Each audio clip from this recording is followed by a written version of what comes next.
सुल्तान की बिल्ली। कहानी को लाइक कीजिए और अभी तक किसी ने सब्सक्राइब नहीं किया तो जल्दी से सब्सक्राइब कीजिए। मिसार शहर में मोहम्मद नाम का एक सौदागर रहता था। एक बार वह माल असबाब और नौकर चाकरों के साथ सौदा करने निकला। कई शहरों में रुककर वह अपना माल बेचता रहा और वहाँ जो माल सस्ता मिला उसे खरीदता रहा। इस तरह सौदा करते हुए सफ़र करता रहा।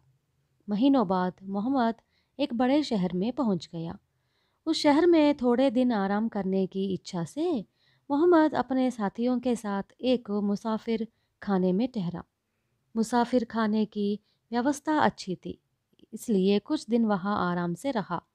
मुसाफिर खाने में उतर साथियों के साथ गपशप करने में उसे बड़ा मज़ा आता। तब एक सौदागर मोहम्मद के पास आया। उसने मोहम्मद से कहा, दोस्त, यहाँ आने वाले सौदागर अच्छे खासे नजराने लेकर यहाँ के सुल्तान को भेंट करते हैं। यह इस शहर का रिवाज है। नजराना देने वाले सौदागर को सुल्तान शतरंज खेलने का निमंत्रण देता है। मोहम्मद के मन में सुल्तान से मिलने की ज़रा भी इच्छा न थी। फिर भी रिवाज जानकर अपने पास की कुछ कीमती चीज़ें मोहम्मद ने सुल्तान को भेंट में दी। नजराने लेकर सुल्तान खुश हुआ। सौदागर से कुशल क्षेम पूछा और व्यापार के बारे में बातचीत की। उसके बाद सुल्तान ने कहा, आज रात को तुम मेरी खोटी पर आ जाना, हम दोनों शतरंज खेलेंगे। रात को मोहम्मद सुल्तान के महल में पहुंच गया। सुल्तान ने उसे अपने सामने बिठाया। सुल्तान ने मोहम्मद से कहा, खेल शुरू करने के पहले इसके नियम समझ लो। मेरे पास एक होशियार बिल्ली है। वह बिल्ली रात भर अपनी पूंछ पर 7 डिबरियां खड़ी रख सकती है।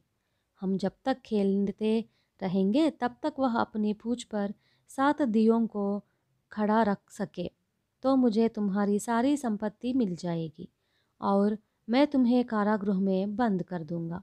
ऐसा ना होकर अगर बिल्ली हिले और एक भी दीपक नीचे गिरे तो मैं हार मान जाऊंगा। ऐसी हालत में मेरा खजाना तुमको मिल जाएगा और तुम मेरे साथ चाहे जो सुलूक कर सकते हो। बेचारा मोहम्मद क्या कह सकता था, मजबूर था। ना वहाँ से भाग सकता था, ना खेलने से इनकार कर सकता था। मन महसूस कर अपनी पदनसीबी पर चुप रहा। अपनी जान जायदाद की उम्मीद छोड़कर परेशान बैठा रहा। सुल्तान की बिल्ली लाई गई। उसकी पूंछ पर 7 डिबरियां रखी गई। दीपक जलाए गए। फिर सुल्तान और मोहम्मद शतरंज खेलने लगे। 3 रात और 3 दिन खेल चलता रहा। बिल्ली न हिली न डुली। उसकी पूंछ पर रखी डिबरियां जरा भी न हिली। दीपक जलते ही रहे। मोहम्मद का सब्र खत्म हुआ। उसने अपनी हार मान ली। मुसाफिर खाने से सारा माल असबाब मंगवाकर उसे सुल्तान के हवाले कर दिया गया। सुल्तान ने मोहम्मद को तहखाने में बंद करवा दिया। उधर मोहम्मद की बीवी जरीना अपने शौहर की बाट जोहती रही, लेकिन मोहम्मद आया नहीं।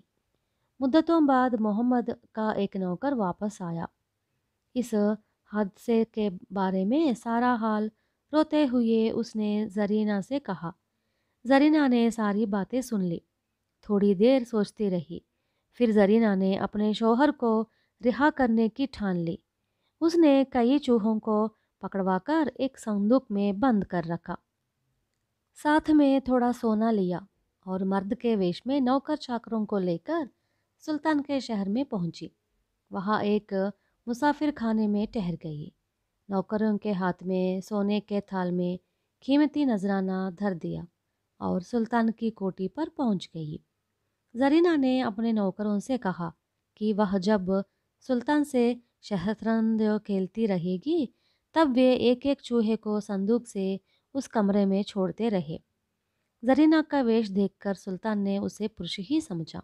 नजराना लेकर शतरंज का निमंत्रण दिया और खेल के नियम भी बता दिए।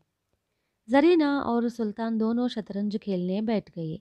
बिल्ली पत्थर की मूर्ति की भांति जहाँ की तहाँ बैठी रही। खेल शुरू होने पर थोड़ी देर बाद जरीना के नौकरों ने एक चूहा कमरे में छोड़ दिया। नौकर पास वाले बंद कमरे में छिपकर बैठ गए ताकि कोई उन्हें देख न सके। जब वह चूहा बिल्ली के सामने से गुजरा, बिल्ली के मन में उसे पकड़ने की इच्छा हुई, मगर किसी तरह उसने अपनी इच्छा को दबा रखा, क्योंकि सुल्तान उसकी ओर तेज नज़र से देख रहा था। और थोड़ी देर बाद जरीना के नौकरों ने एक और चूहे को कमरे में छोड़ दिया। उसके बाद एक साथ 3-4 चूहे छोड़े।